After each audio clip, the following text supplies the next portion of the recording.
இரண்டாம் முறை பாடியதும் நாம் அனைவரும் கிறிஸ்துவின் ஒளியை பெற்றுக்கொள்வோம்.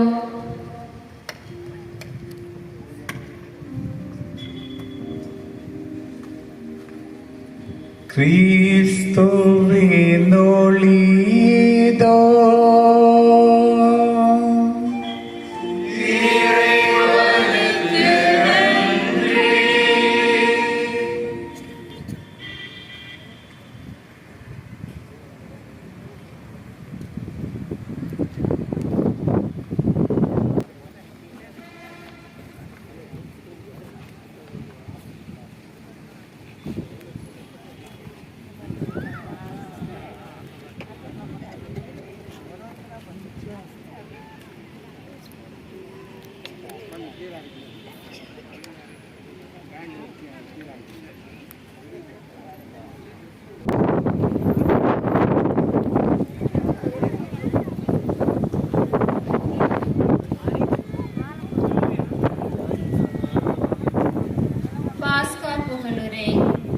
இப்போது பாஸ்கா புகழுரை பாடப்படுகிறது.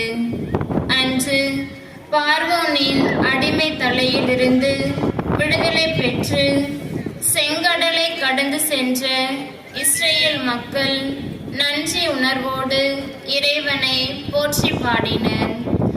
இன்று தம் திருமகன் வழியாக பாவ தலையிலிருந்து நம்மை மீட்டு அருள் வாழ்விற்கு அழைத்து செல்லும் இறைவனின் வல்ல செயல்களை நினைவு கூர்ந்து பாஸ்கா புகழுரை பாடப்படுகிறது.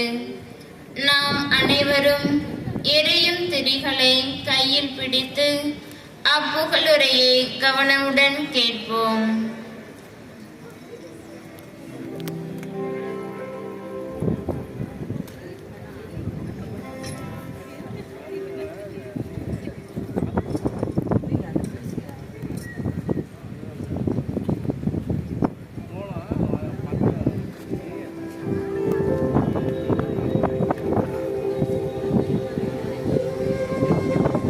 மாபெரும் மன்னரது வெற்றிக்காக எக்காலம் துணித்து மீட்பை அறிவிப்பதாக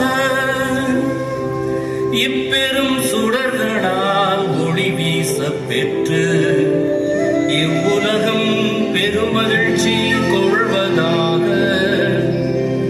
முடிவில்லா மன்னரது பேரொழியால் உலகெல்லாம் துலங்கி தன்னை சூழ்ந்த இருளனைத்தும் ஒழிந்ததென உணர்வதாக இப்பெரும் சுடர்களால் அழகு பெற்று அன்னையாம் திரு அவையும் களி கூர்வதாக. எனவே மக்கள் அனைவரின் பேரொளியால் இக்கோவில் எதிரொலித்து முழங்குவதாக.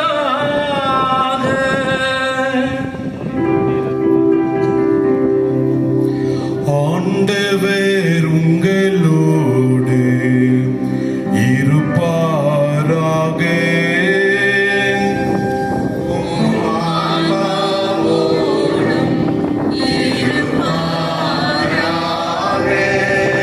இதயங்களை மேலே எழுப்புங்கள். ஆண்டவரிடம் எழுப்பியுள்ளோம். நம் இறைவனாகிய ஆண்டவருக்கு நன்றி கூறுவோம்.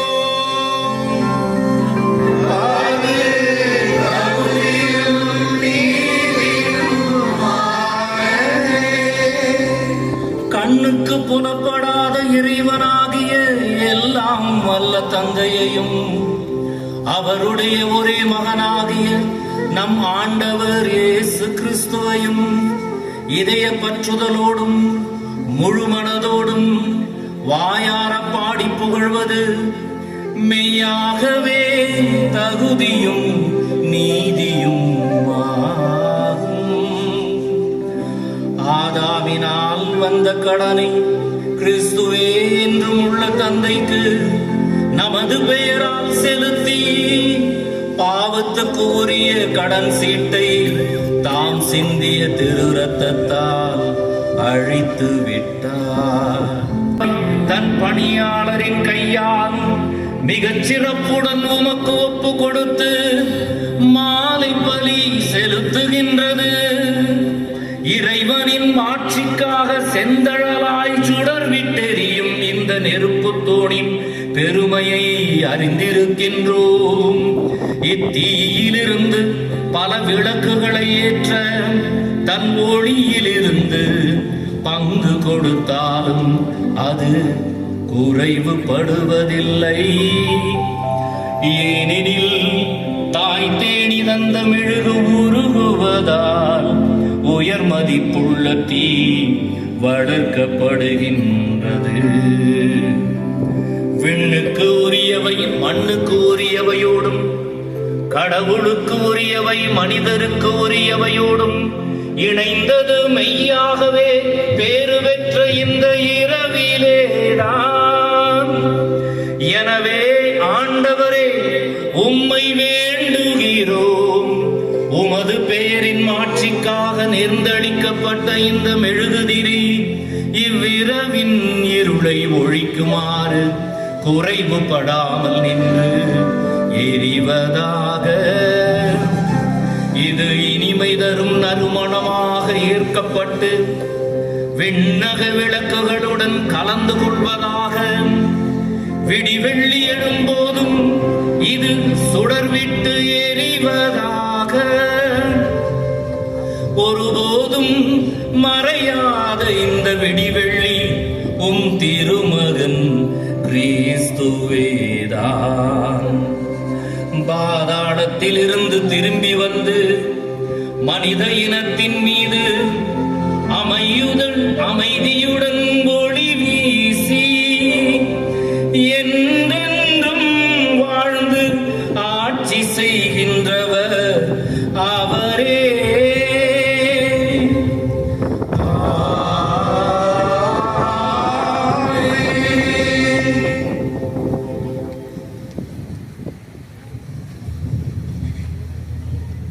வழிபாடு. பாஸ்கா திருவிழிப்பின் இரண்டாம் பகுதியாகிய இறைவாக்கு வழிபாடு இப்போது தொடங்குகிறது. பழைய ஏற்பாட்டிலிருந்தும் புதிய ஏற்பாட்டிலிருந்தும் வாசகங்கள் வாசிக்கப்படுகின்றன. மீட்பின் வரலாற்றில் இறைவன் புரிந்த வல்ல செயல்களை இவை எடுத்துரைக்கின்றன. பழைய ஏற்பாட்டில் தொடங்கிய இறைவனின் மீட்பு திட்டம் படிப்படியாக வளர்ச்சியடைந்து காலம் நிறைவுற்ற போது கிறிஸ்துவில் முழுமை பெறுவதை எடுத்துரைக்கின்றன. மெழுகு திரைகளை அணைத்துவிட்டு அமைதியாக அமர்வோம். அன்புமிக்க சகோதர சகோதரிகளே, பாஸ்கா திருவிழப்பை சிறப்புடன் தொடங்கியுள்ள நாம் அமைதியான இதயத்தோடு இப்போது இறை வார்த்தையை கேட்போமாக. கடந்த காலங்களில் கடவுள் தம் மக்களை எவ்வாறு மீட்டார் என்றும் இறுதியாக தம் திருமகனை நமக்கு மீட்பராக அனுப்பினார் என்றும் சிந்திப்போமாக. மேலும் விடுதலை அளிக்கும் இந்த பாஸ்கா விழாவினால் மீட்பின் நிறைவுக்கு நம் இறைவன் நம்மை இட்டுச் செல்வாராக. பிரியமானவர்களே, வாசக நூலில் இன்றைக்கு 7 வாசகங்கள் கொடுக்கப்பட்டுள்ளன பழைய ஏற்பாட்டிலிருந்து. அவற்றில் 3 மட்டும் நாம் தேர்ந்து கொண்டு வாசிக்கிறோம். அதிக நேரம் எடுக்காமல் இருப்பதற்காக ஒவ்வொரு வாசகம் முடிந்தும் பதிலுரை பாடல், அதைத் தொடர்ந்து ஆயர் மன்றாட்டை ஜெபிப்பார். பக்தியோடு கேளுங்கள். அதற்கு பிறகுதான் கடைசியாக புதிய ஏற்பாட்டிலிருந்து ஒரு பவுலின் கடிதத்திலிருந்து ஒரு வாசகமும் நற்செய்தி வாசகமும் நமக்கு என்று.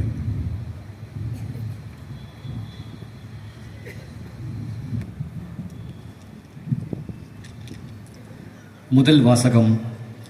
மீட்பின் தொடக்கம் படைப்பு. ஒன்றுமில்லாமையிலிருந்து உலகை படைத்தார் இறைவன்.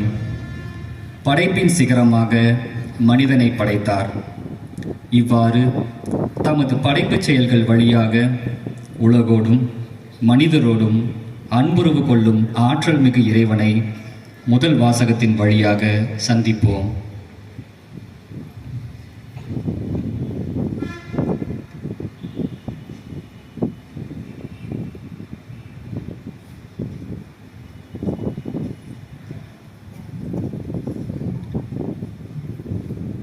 முதல் வாசகம். கடவுள் தம் உருவாக்கிய அனைத்தையும் நோக்கினார், அவை மிகவும் நன்றாயிருந்தன. தொடக்க நூலிலிருந்து வாசகம். தொடக்கத்தில் கடவுள் விண்ணையும் மண்ணையும் படைத்தார். அப்பொழுது கடவுள், மானிடரை நம் உருவிலும் நம் சாயலிலும் உண்டாக்குவோம். அவர்கள் கடல் மீன்களையும் வானத்து பறவைகளையும் கால்நடைகளையும் மண்ணுலகு முழுவதையும் நிலத்தில் ஊர்வன யாவற்றையும் ஆளட்டும் என்றார். கடவுள் தம் உருவே மானிடரை படைத்தார். கடவுளின் உருவிலேயே அவர்களை படைத்தார். ஆணும் பெண்ணுமாக அவர்களை படைத்தார். கடவுள் அவர்களுக்கு ஆசி வழங்கி, பழுகி பெருகி மண்ணுலகை நிரப்புங்கள், அதை உங்கள் ஆற்றலுக்கு உட்படுத்துங்கள். கடல் மீன்கள், வானத்து பறவைகள், நிலத்தில் ஊர்ந்து உயிர் வாழ்வன அனைத்தையும் ஆளுங்கள் என்றார். அப்பொழுது கடவுள், மண்ணுலகெங்கும் உள்ள விதை தரும் செடிகள், பரமரங்கள் அனைத்து உங்களுக்கு நான் கொடுத்து உள்ளேன். இவை உங்களுக்கு உணவாகட்டும். எல்லா காட்டு விலங்குகள், வானத்து பறவைகள், நிலத்தில் ஊர்வன ஆகிய அனைத்து உயிரினங்களுக்கும் பசுமையான செடிகள் அனைத்தையும் நான் உணவாக தந்துள்ளேன் என்றார். அது அவ்வாறே ஆயிற்று. கடவுள் தம் உருவாக்கிய அனைத்தையும் நோக்கினார், அவை மிகவும் நன்றாயிருந்தன.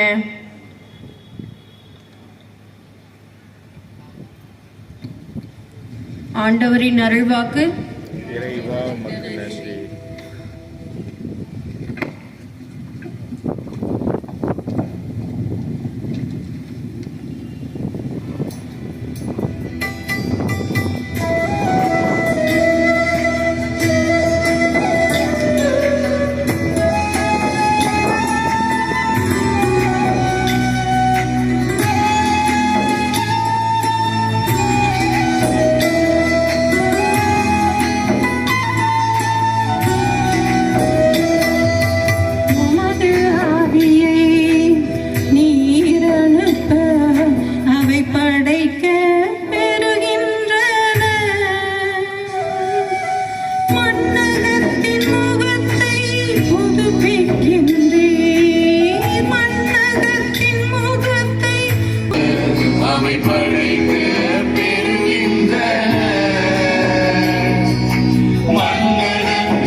அனைவரும் எழுந்து நிற்போம்.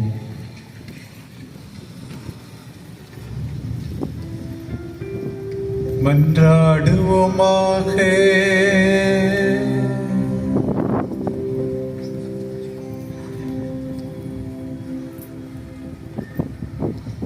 என்றென்றும் உள்ள எல்லாம் வல்ல இறைவா, உம்முடைய செயல்கள் அனைத்தையும் நீர் வியப்புக்குரிய வகையில் செயற்படுத்துகின்றீர். தொடக்கத்தில் உலகத்தை படைத்தது உமது மாபெரும் செயலே. இறுதி நாள்களில் எங்கள் பாஸ்காவாகிய கிறிஸ்து பலியானார் என்பது அதைவிட மாபெரும் செயலாகும். மீட்படைந்தவும் மக்கள் இதை கண்டுணரச் செய்வீராக. என்றென்றும் வாழ்ந்து ஆட்சி செய்கின்ற அவர் வழியாக உம்மை மன்றாடுகின்றோம்.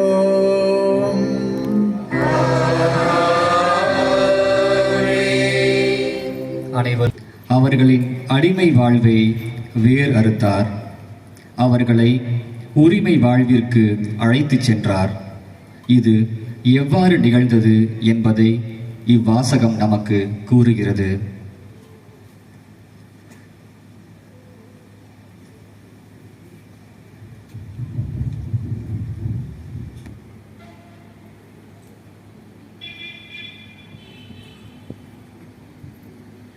இரண்டாம் வாசகம்.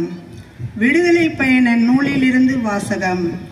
அந்நாள்களில் ஆண்டவர் மோசேயை நோக்கி, ஏன் என்னை நோக்கி அழ வேண்டும்? முன்னோக்கி செல்லும்படி இஸ்ராயல் மக்களிடம் சொல். கோலை உயர்த்தி பிடித்தவாறு உன் கையை கடல் மேல் நீட்டி அதனை பிரித்துவிடு.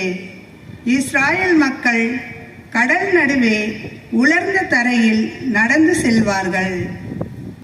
நீர்த்திரள் பிரிக்கப்பட்டது. வலப்பக்கத்திலும் இடப்பக்கத்திலும் உள்ள நீர்த்திரள் அவர்களுக்கு சுவராக விளங்க இஸ்ராயல் மக்கள் கடல் நடுவே உலர்ந்த தரையில் நடந்து சென்றனர். எகிப்தியர் அவர்களை துரத்தி சென்றனர். பார்வோனின் குதிரைகள், தேர்கள், குதிரை வீரர்கள் அனைவரும் அவர்களுக்கு பின்னால் நடுக்கடல் வரை சென்றனர். பொழுது புலரும் முன் நெருப்பும் மேகமும் ஆன தூணிலிருந்து ஆண்டவர் எகிப்தியரின் அணிவகுப்புகளை பார்த்து அந்த எகிப்திய அணிவகுப்புகளை நிலைகுலைய செய்தார். அவர்களுடைய தேர்களில் சக்கரங்களை அவர் புதைந்து போக செய்ததால் தேரோட்டுவது அவர்களுக்கு கடினமாயிற்று. அப்போது எகிப்தியர் இஸ்ரேலிடமிருந்து நாம் ஓடி சென்று விடுவோம், ஏனெனில் ஆண்டவர் தாமே அவர்கள் சார்பாக நின்று எகிப்தியராகிய நமக்கு எதிராக போரிடுகிறார் என்றனர்.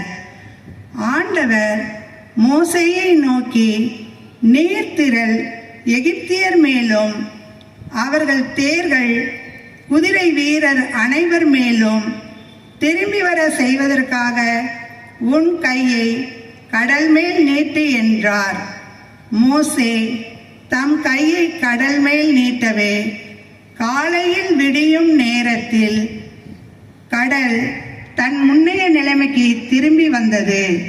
அதற்கு எதிர்ப்பட அஞ்சி எகிப்தியர்கள் விரைந்தோடுகையில் ஆண்டவர் எகிப்தியரை நடுக்கடலில் அமிழ்த்தினார். திரும்பி வந்த நீர்த்திரள் தேர்கள், குதிரை வீரர்கள் மற்றும் கடலுக்குள் துரத்தி சென்ற பார்வோனின் படைகள் அனைவரையும் மூடிக்கொண்டது. அவர்களில் ஒருவன் கூட தப்பவில்லை. ஆனால் இஸ்ரேல் மக்கள் கடலின் உலர்ந்த தரையில் நடந்து சென்றனர். நீர்த்திரள் வலப்புறமும் இடப்புறமும் அவர்களுக்கு சுவராக நின்றது. இவ்வாறு ஆண்டவர் அந்நாளில் எகிப்தியர் பிடி நின்று இஸ்ரேலருக்கு விடுதலை அளித்தார்.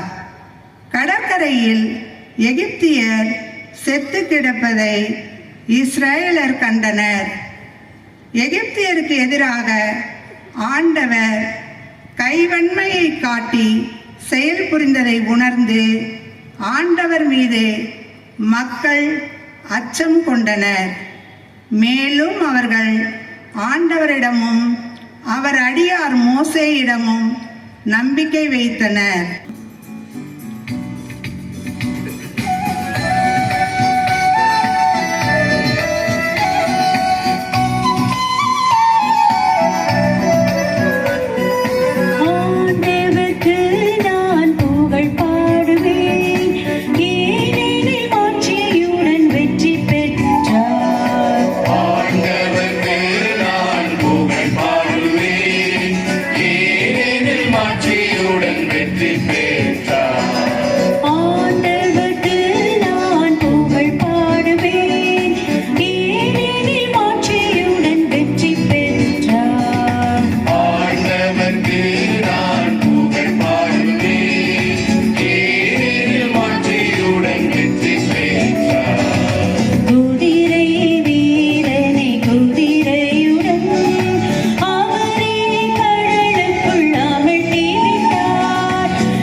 மன்றாடுவோமாக.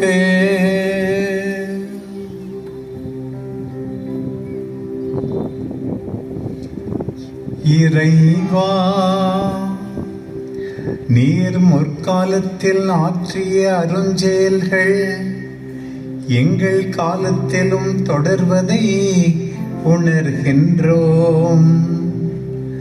உமது வலக்கையின் ஆற்றலால் ஓர் இனத்தாரை பார்வோனின் கொடுமையிலிருந்து விடுவித்தே, அவ்வாறே புதுப்பிறப்பு அளிக்கும் நீரினால் பிற இனத்தாருக்கு மீட்பளித்து வருகின்றீர்.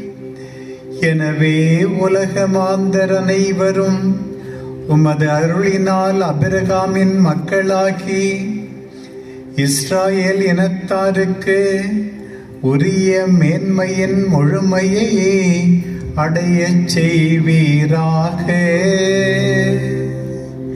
எங்கள் ஆண்டவராகிய கிறிஸ்து வழியாக உம்மை மன்றாடுகின்றோம்.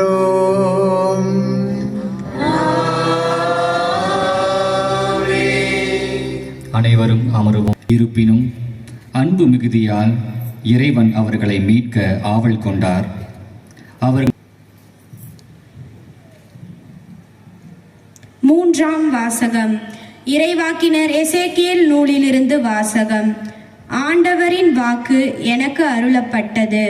மானிடா, இஸ்ரேல் மக்கள் தங்கள் நாட்டில் வாழ்க்கையில் அவர்கள் தங்கள் நடத்தையாலும் செயல்களாலும் அதை தீட்டுப்படுத்தினார்கள்.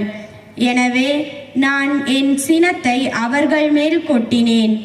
ஏனெனில் அவர்கள் அந்த நாட்டில் இரத்தம் சிந்தி அதனை தெய்வ சிலைகளால் தீட்டுப்படுத்தினர். நான் அவர்களை வேற்றினத்தாரிடையே சிதறடித்தேன்.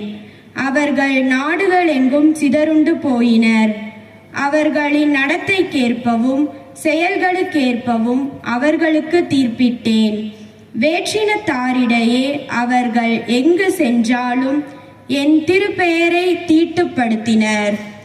ஏனெனில் அவர்களை குறித்து இவர்கள் ஆண்டவரின் மக்களாக இருப்பினும் அவரின் நாட்டை விட்டு போக வேண்டியதாயிற்று என்று கூறப்பட்டது. இஸ்ரேல் வீட்டார் சென்ற வேற்றினத்தாரிடையே தீட்டுப்படுத்திய என் திருப்பெயரை குறித்து நான் கவலை கொண்டேன்.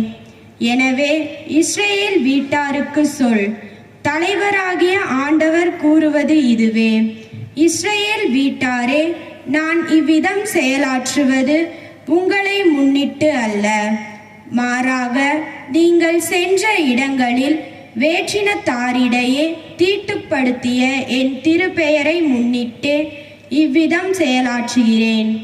நீங்கள் வேற்றினத்தாரிடையே தீட்டுப்படுத்திய என் மாபெரும் பெயரை நான் புனிதப்படுத்துவேன். அப்போது உங்கள் வழியாய் அவர்கள் கண்முன்னே என் தூய்மையை நிலைநாட்டும் போது நானே ஆண்டவர் என்பதை அவர்கள் அறிந்து கொள்வார்கள் என்கிறார் தலைவராகிய ஆண்டவர். நான் உங்களை வேற்றினத்தாரிடமிருந்து அழைத்து பல நாடுகளிடையே கூட்டி சேர்த்து உங்கள் சொந்த நாட்டிற்கு திரும்ப கொணர்வேன். நான் தூய நீரை உங்கள் மேல் தெளிப்பேன். நீங்கள் உங்கள் எல்லா அழுக்கிலிருந்தும் தூய்மையாவீர்கள். உங்கள் எல்லா சிலை வழிபாட்டு தீட்டையும் அகற்றுவேன். நான் உங்களுக்கு புதிய இதயத்தை அருள்வேன். புதிய ஆவியை உங்களுக்குள் புகுத்துவேன். உங்கள் உடலில் இருந்து கல்லால் ஆன இதயத்தை எடுத்துவிட்டு சதையால் ஆன இதயத்தை பொருத்துவேன். என் ஆவியை உங்களுக்குள் புகுத்துவேன். என் நியமங்களை கடைபிடிக்கவும் என் நீதி நெறிகளை கவனமாய் செயல்படுத்தவும் செய்வேன். நான் உங்கள் முன்னோருக்கு கொடுத்த நாட்டில் நீங்கள் வாழ்வீர்கள். அப்போது என் மக்களாய் இருப்பீர்கள். நான் உங்கள் கடவுளாய் இருப்பேன். ஆண்டவரின் அருள்வாக்கு. இறைவனுக்கு நன்றி.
வருகின்றது.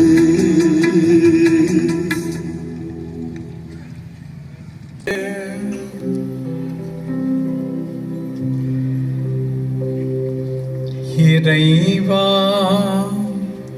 பாஸ்கா மறையுண்மையை கொண்டாட இரு உடன்படிக்கை நூல்களிலிருந்தும் எங்களுக்கு கற்பிக்கின்றீர். உமது இரக்கத்தை புரிந்து கொள்ள எங்களுக்கு உதவியருளும்.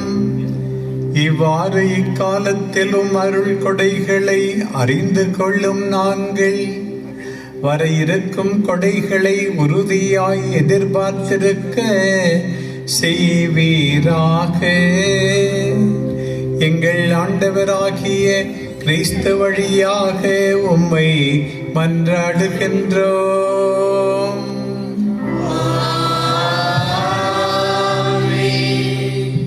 அனைவரும் அமர்வோம். அன்புள்ளங்களே, இயேசுவின் உயிர்ப்பின் நேரம். சாவே உன் வெற்றி எங்கே? சாவே உன் கொடுக்கு எங்கே? சாவு உன்னதங்களிலே பாடாமல் அந்த துக்கத்திலே இருந்த நமக்கு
அனைவரும் எழுந்து நிற்போம்.